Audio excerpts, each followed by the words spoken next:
Olá, sejam muito bem-vindos ao Direito e Justiça, um programa onde você vai ter informação, análise e prestação de serviço. Eu sou Marcelo Benévolo, jornalista e advogado, e a cada semana eu vou receber um convidado especial para a gente falar, bater um papo sobre assuntos jurídicos de relevância. Afinal, o direito faz parte da vida de todos nós. No programa de hoje eu recebo a advogada Sâmua Martins. Nós vamos falar sobre direito de família, especificamente sobre divórcio e pensão alimentícia. Doutora Sâmia, muito obrigado pela presença, muito obrigado por aceitar o convite. Eu que agradeço, Marcelo. É uma honra estar aqui com você, falando sobre esses temas tão caros, onde as pessoas, apesar de dizer que conhecem, têm muitas dúvidas, porque isso paira nas emoções das famílias. É verdade. Eu queria trazer um tema iniciando sobre o divórcio. Outro dia eu recebi lá no escritório um cliente, ele chegou brabo. Olha, doutor, que eu preciso me divorciar, não dá mais. E ela me traiu, eu tenho aqui as fotos e você tem que botar isso. Eu disse, não revelar aqui o nome, né, até para preservar, vou chamá-lo de João. Eu disse, João, tenha calma. Esse negócio de traição, homem, o juiz não quer mais saber disso, não. O direito de família, ele evolui, né, com a sociedade evolui com o direito, e hoje o direito, ele, de família, ele vai muito como que eu posso dizer, nos interesses das partes, né, nas vontades, e não necessariamente naquilo da escrita fria da lei, né, assim, doutora? Isso. Marcelo, hoje a legislação, a jurisprudência, ela não trata das emoções.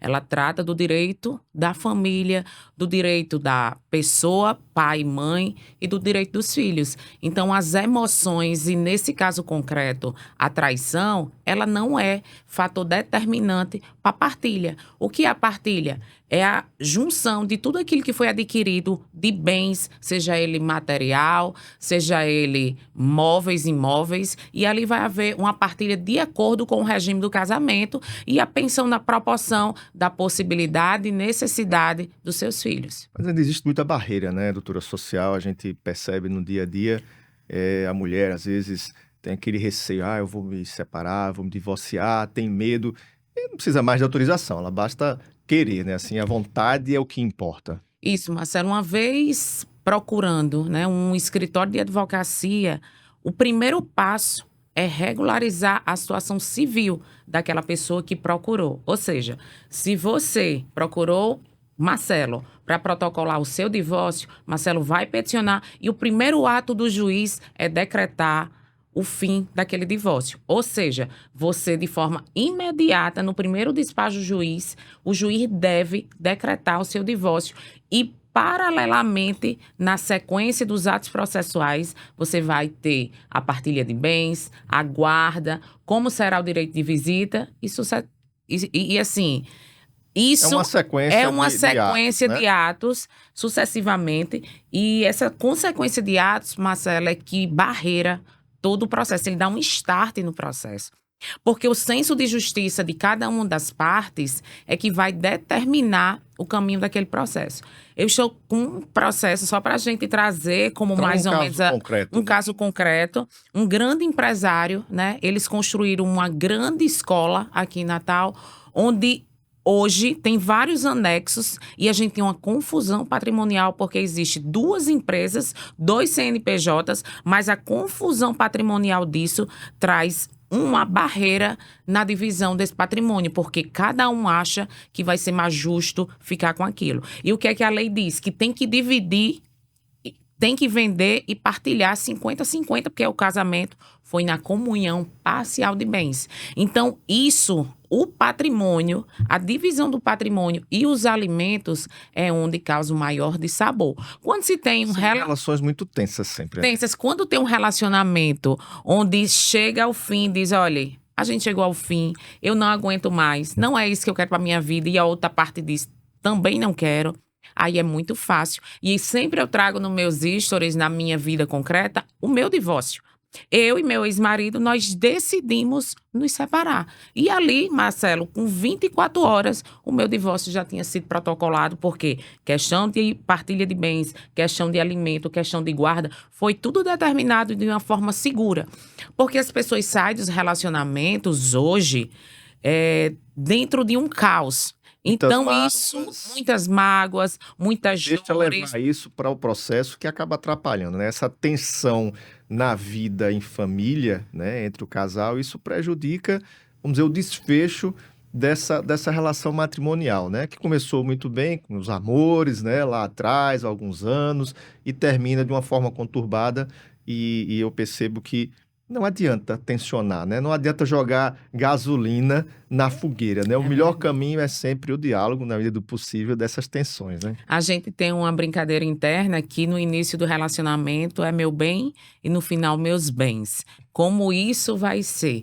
E dentro desse clima de dissabores, o que eu percebo é a alienação parental com os filhos. Ou seja, o seu pai saiu de casa e você vai ficar sem nada. Seu pai tá com uma mulher e ela vai ficar com tudo, você sem nada. Seu pai não lhe ama, por isso que ela deixou. Ou sua mãe não presta, né? Chama Mas a alienação da... parental, para quem não conhece, né, nunca Isso. tem ouvido essa expressão, é uma forma de, vamos dizer, de perseguição, ou de menosprezo, ou de causar medo na outra parte, é isso? Isso, a alienação parental também é isso. A alienação parental é trazer, desfigurar a imagem do pai ou da mãe daquela criança. Ou seja, o psicológico daquela criança ela é afetado. Tem um caso muito concreto, só para vocês perceberem. Uma moça descobriu a traição do seu marido, né? E ela pegou a filha e foi para frente do trabalho. E quando chegou lá, diante daquele caos, a menina chorando, muitas brigas, o pai chamou a polícia e a mãe, coitada, dizia assim: seu pai está chamando a polícia. Aquilo foi um trauma, com certeza, na vida daquela criança. Isso é alienação. Na hora que você expõe o seu filho a qualquer constrangimento que venha distorcer a imagem da sua mãe e do seu pai, ali sim é alienação.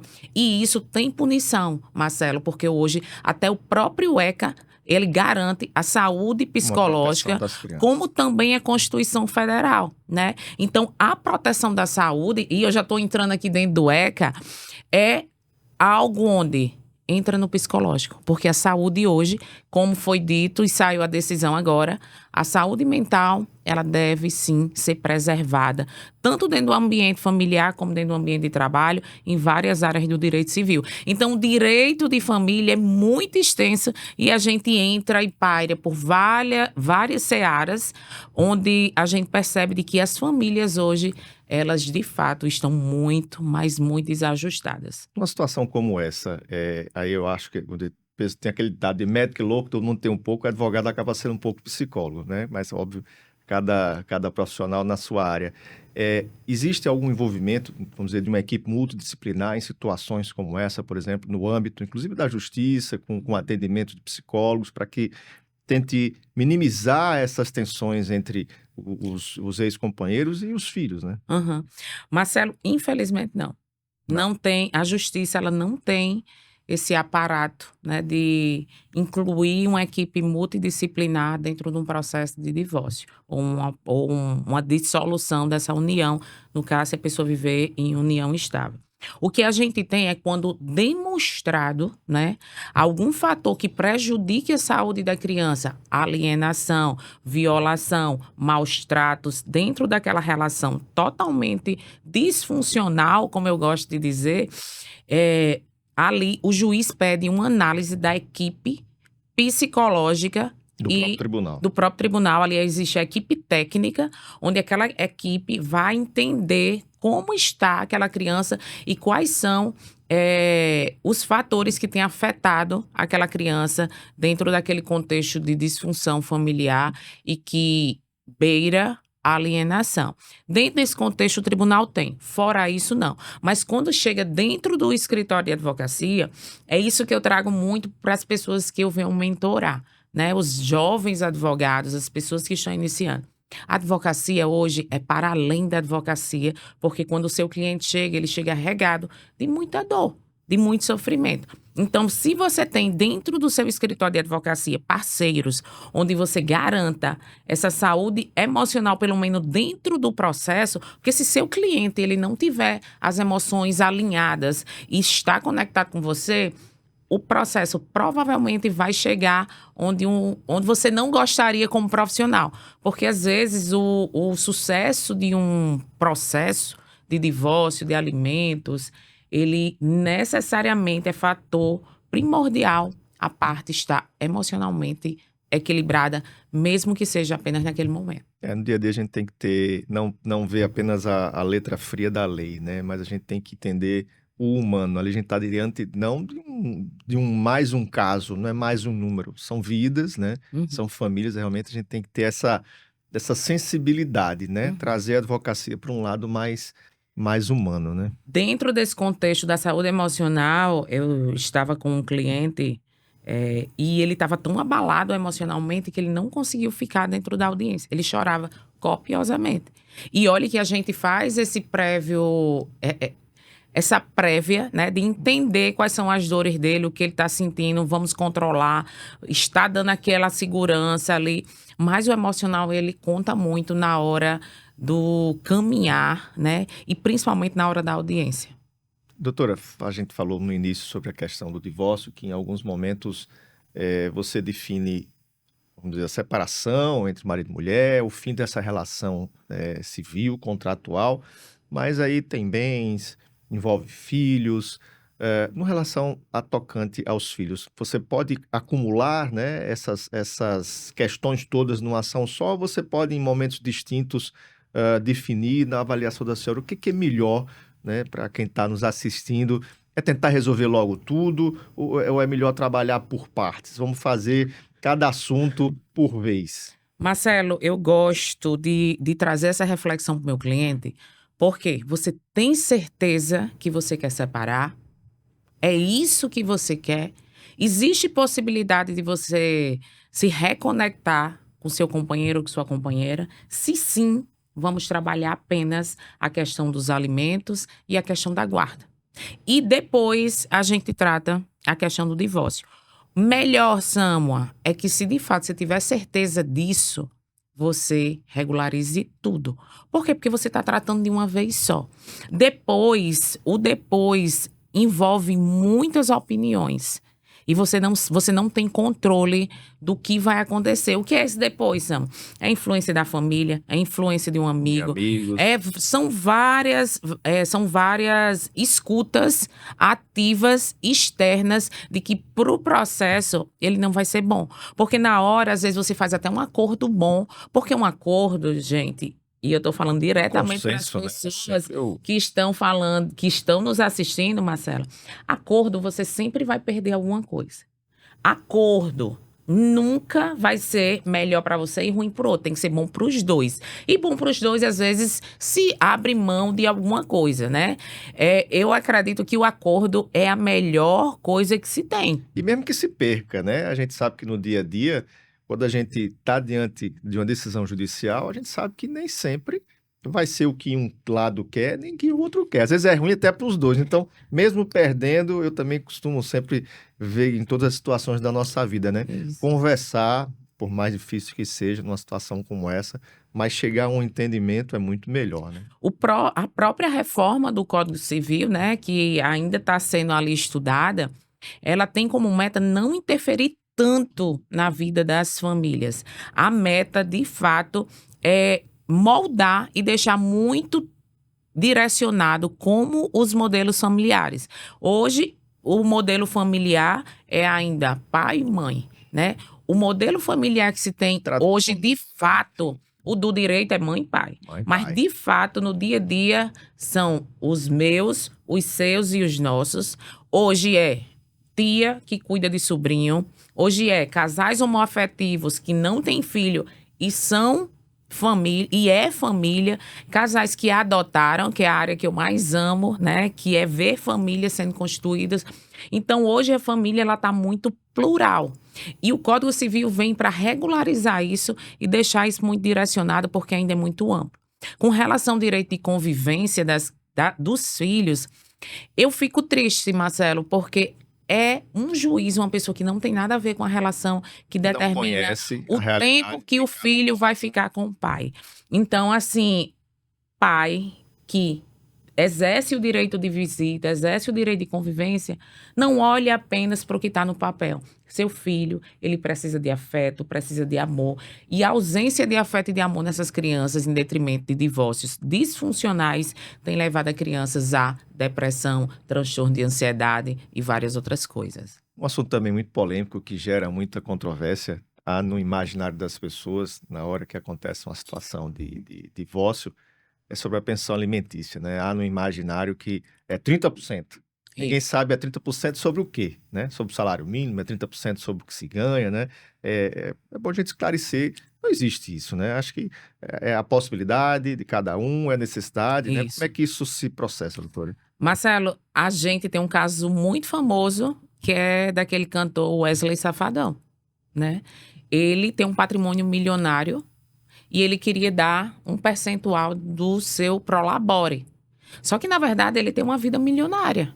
Não tem como seu filho viver com um percentual e você viver uma vida extraordinária. A possibilidade e a necessidade é fator determinante. 30% é o que os juízes aplicam. Na lei, não tem falando em nenhum momento 30%. A lei tem dizendo que seu filho tem que ter a garantia aos alimentos, à saúde, ao lazer, à moradia, e isso tem um custo. Então, esses custos, você coloca todos dentro de uma planilha e divide por 2 e ali você vai pedir o que é aquele que tem que pagar, seja o pai, seja a mãe. A gente tem a cultura ainda de que é o pai, só o pai que paga alimentos. Não. Muitas mulheres têm pagado o alimento para os seus filhos porque os seus filhos moram com o pai e hoje é muito tranquilo porque as mulheres de hoje têm ocupado espaços de poder, têm se destacado e às vezes elas não conseguem exercer a convivência com os filhos. E hoje isso tem sido quebrado, graças a Deus, e muitos pais têm exercido essa paternidade de forma brilhante e seus filhos têm sim conquistado um laço de afeto com seus pais dentro desse também contexto alimentar. Alimentar não, contexto familiar. E as famílias antes era a mãe cuidava do filho e o pai trabalhava. Hoje não. A mãe e o pai trabalham ou o pai fica com a criança e a mãe trabalha. Inclusive a senhora falou aí de pais que pagam a pensão, às vezes mães que pagam a pensão. Tem também situações de avós, né? Outros familiares que podem ser chamados a, de alguma forma, suprir aquela necessidade da criança, né? Assim? Isso, a gente chama de alimentos avoengos, né? Se o pai não tem condições de arcar ou aquele valor que o pai paga não é necessário, não é suficiente para o sustento do seu filho, pagar a escola, plano de saúde e tudo, você pode entrar com ação em face dos avós para equilibrar as despesas dos filhos. Então, hoje, existem várias roupagens na busca dos alimentos, ao direito de convivência, o regime de relacionamento, né, desse casamento, dessa união, seja o que for. E assim, Marcelo, o contexto de direito de família é muito amplo, é muito lindo, é muito diverso, só que tem que haver uma maturidade para que ele aconteça de maneira coerente e de acordo com o que a jurisprudência vem trazendo, porque a lei vai ser reformada, se Deus quiser. A gente falou muito aqui de ações, de justiça, mas há situações que é possível também se resolver em cartório. Que situações são essas? Que tipo de orientação que a gente pode deixar para o pessoal que está nos assistindo? A questão do cartório é algo, assim, inovador, né? Muito lindo, só que tem que ter muito cuidado. Porque, às vezes, você vai para o cartório e leva aquilo muito subjetivo. Vou separar, bens ficar isso, a visita vai ficar aquilo.